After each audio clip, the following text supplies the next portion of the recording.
여러분야 우리 여러분에 보이는 세상만 사는 게 아니에요.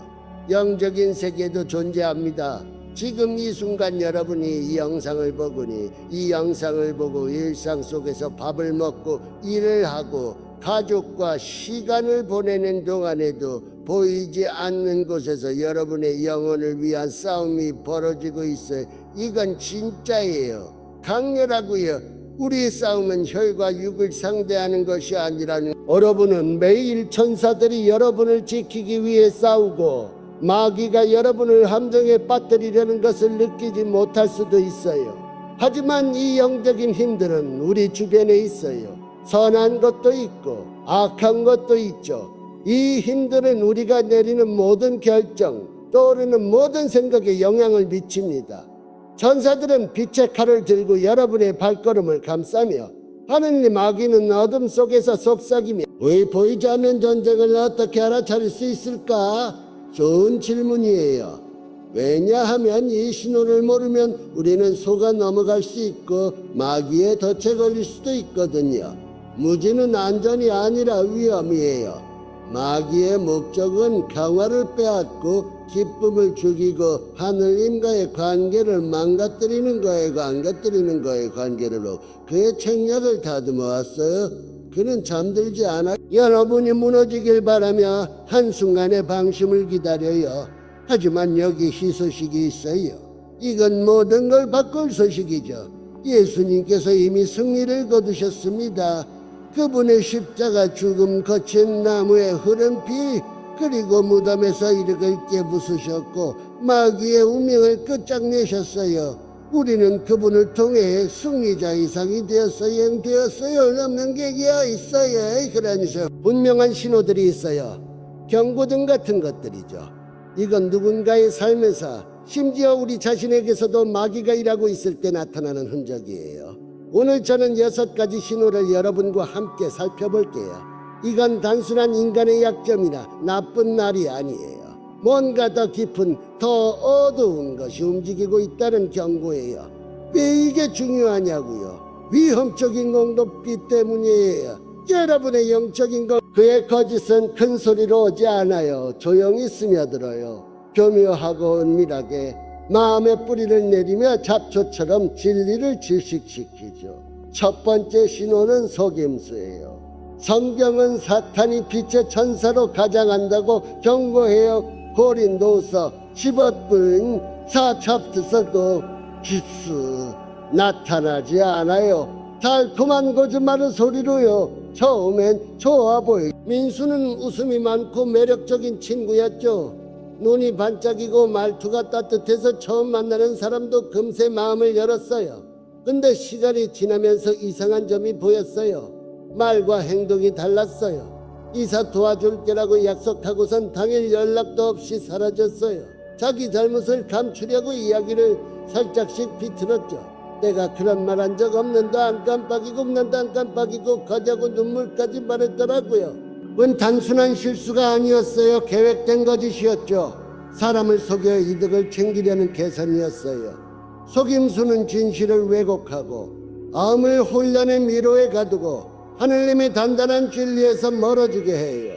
누군가 계속 진실을 비틀고 매끄러운 말로 사람을 조종하려 한다면 조심하세요. 마귀가 그들을 통해 말하고 있을지도 몰라요. 그의 성경은 하느님은 혼란의 창조주, 하지가 그림자처럼 물이 잔잔히 흐르며 햇빛을 비추는 것처럼요. 하지만 마귀가 끼어들면 혼란이 따라와요. 그림자처럼 어둡고 불안하게 폭풍처럼 모든 걸 뒤흔들며요. 누군가 방에 들어오면 갑자기 분위기가 뒤바뀌는 사람 생각해 보세요. 계획이 엉망이 되고 긴장이 공기를 채우죠. 제 동료 저지연이가 그랬어요. 똑똑똑하고 능력이죠. 안 보는 회의 중에 그녀가 내가 왜 이걸 해야 하냐며 소리를 지르더니 문 쾅 닫고 나갔어요. 세 번째 신호는 하늘님 말씀을 거부하는 뜻. 우리가 하느님의 조용한 음성을 못 듣게 방해하려 해요. 세 번째 신호는 하느님의 말씀을 거부하는 것이에요. 예수님께서 말씀하셨어요. 하느님께 속한 사람은 하느님의 말씀을 듣는다고요. 요한복음 8명줄이에요. 살아있고 날카롭고 마음을 꿰뚫는 칼이에요. 히브리서 4장 11. 길을 잃었을 때 난 같이 놀다가 제가 성경 구절을 꺼내면 용서나 희망에 관한 거라도 눈을 굴리며 그건 구식이다, 시대에 안 맞아라고 했어요. 자기 여자친구를 속인 걸 하느님이 행복을 원하시니까 괜찮다고 정당화하고 책임을 피해 하느님이 알아서 하시겠지. 내가 뭘 어쩌겠어. 안벼 손을 털었죠. 화내지 말고 용서해보자며 성경을 읽어줬는데 그가 원래 그 목소리의 냉소가 내 속박하려는 도구일 뿐이라고 내뱉었어요. 그 목소리에 냉소가 가득했죠. 그때 알았어요. 그의 마음이 굳어지고 마귀가 그를 진리에서 멀리 끌어가고 있다는 걸렸음을 거부하면 마귀가 발판을 얻고 자유를 가리는 장막을 쳐요. 그 사람은 스스로 갇힌 줄도 모르고요. 네 번째 신호는 불경한 말이에요. 예수님 34. 처음엔 괜찮아 보였어요. 악수도 따뜻하고 웃음도 부드러웠죠. 근데 대화가 깊어지면서 이상한 기운이 느껴졌어요. 매 두 번째 문장에 쓴맛이 묻어났어요. 기도를 비웃고 그게 뭐가 되겠어. 시간 낭비지라며 코웃음 쳤죠. 교회 얘기가 나오면 거긴 위선자들만 가득해라며 손을 내저었고 하늘님의 이름을 농담처럼 던졌어라며 입꼬리를 놀렸지만 그건 화풀이가 아니었어요. 거룩한 걸 공격하는 독이었어요. 마치 누가 그녀의 입을 빌려 쏟아내는 듯했죠. 빠른 소리가 아니라 영혼의 창이에요. 누군가 계속 하느님을 모욕하면 신성모독이든 조롱이든 무심한 태도든 그건 태도가 아니에요. 그들의 영혼에서 싸움이 벌어지고 있고 마귀가 그 입을 빌려 불을 뿜고 있는 거예요. 대저 사건대의 신호는 분열이 영의 일치를 지키라고 불러요. 에베소서 3. 하늘님은 하나된 공동체, 서로 엮인 가족을 꿈꾸시죠. 실이 단단히 자인 천처럼요. 하지만 망분열의 분열의 왕이에요. 관계를 부수는 망치, 실을 끊는 가위죠. 가족 모임에서 한 사람이 험담을 퍼뜨려 화목이 깨져나는 한마디의 형제가 등을 도나라 한 번은 그같이 않는 소문을 퍼뜨려 싸에 터지는 걸 보면 미소 짓곤 했죠.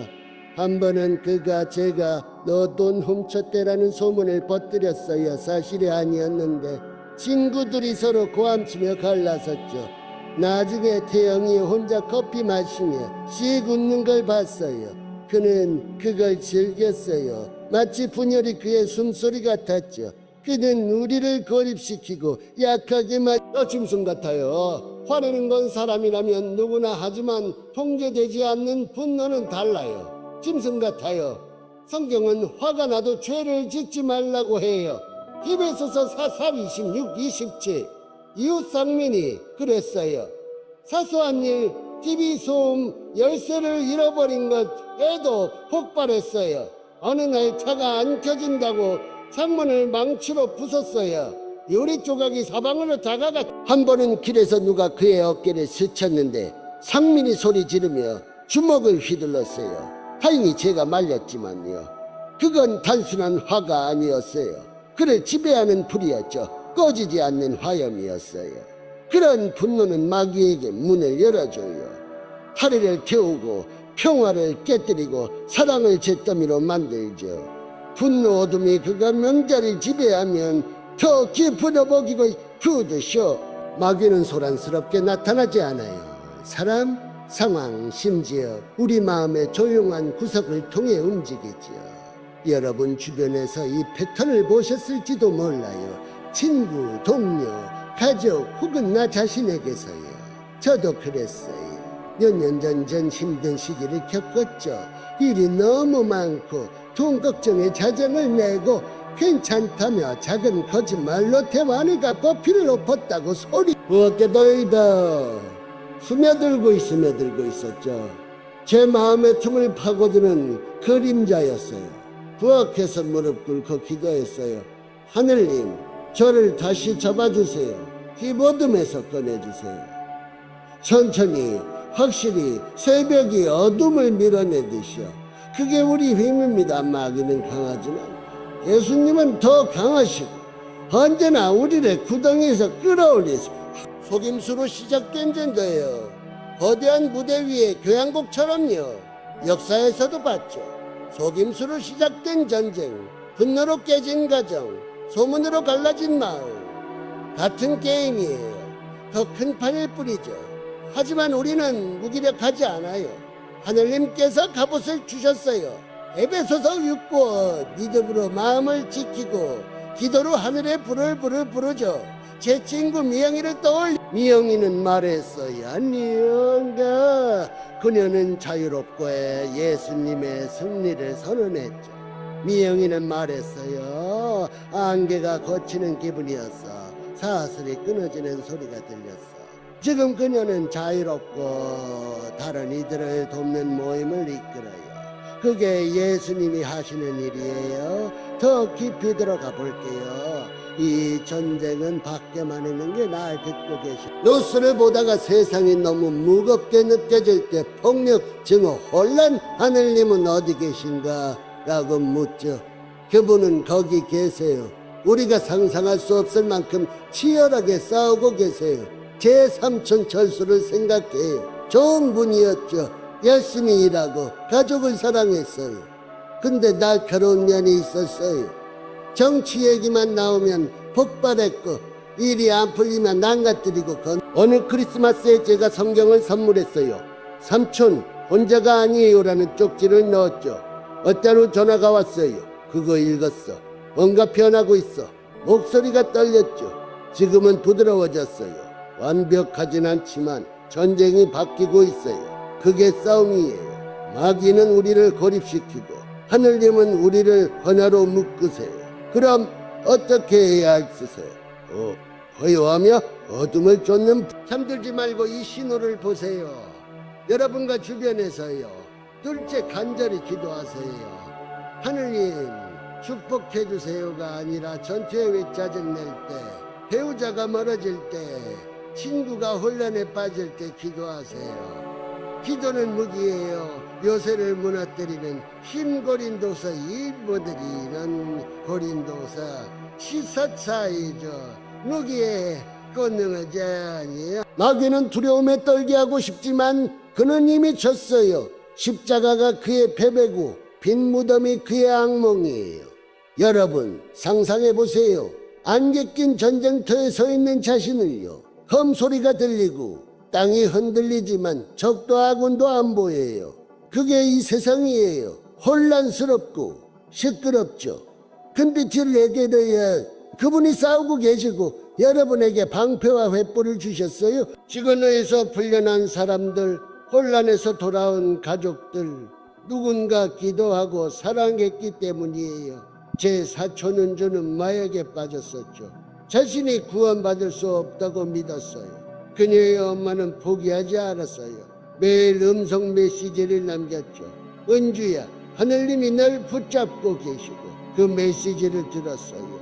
울며 전화했죠. 지금은 깨끗하고 아이들을 둬도 예수님의 어둠은 소리 지르고 핥히고 날뛰어도 그분을 끌 수 없어요.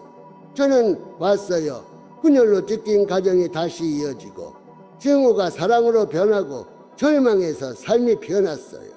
그건 마법이 아니에요. 우리를 위해 피 흘리신 분의 사랑이에요. 그러니 포기하지 마세요.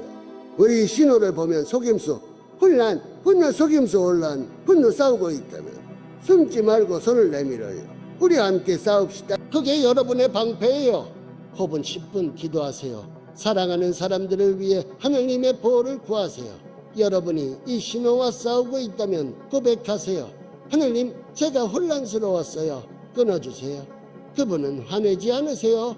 기다리고 계세요. 누군가 무너지고 있다면 연락하세요. 문자, 전화, 찾아가세요. 제 친구 민호에게 그랬어요. 분노로 모두를 밀어냈죠. 제가 지금은 안정됐어요. 지혜롭고 견창해 보세요. 전쟁은 계속되지만 여러분은 더 강해졌어요. 지혜롭고 용감하고 상처가 이야기가 됐죠. 기도했던 사람들이 옆에 서 있고 그건 꿈이 아니에요. 하느님의 약속이에요. 그건 꿈이 아니에요. 하느님의 약속이에요. 지금 기도합시다. 하느님, 이 전쟁을 포기하시고 혼란을 막아주세요. 당신의 능력으로 분노와 사슬을 끊고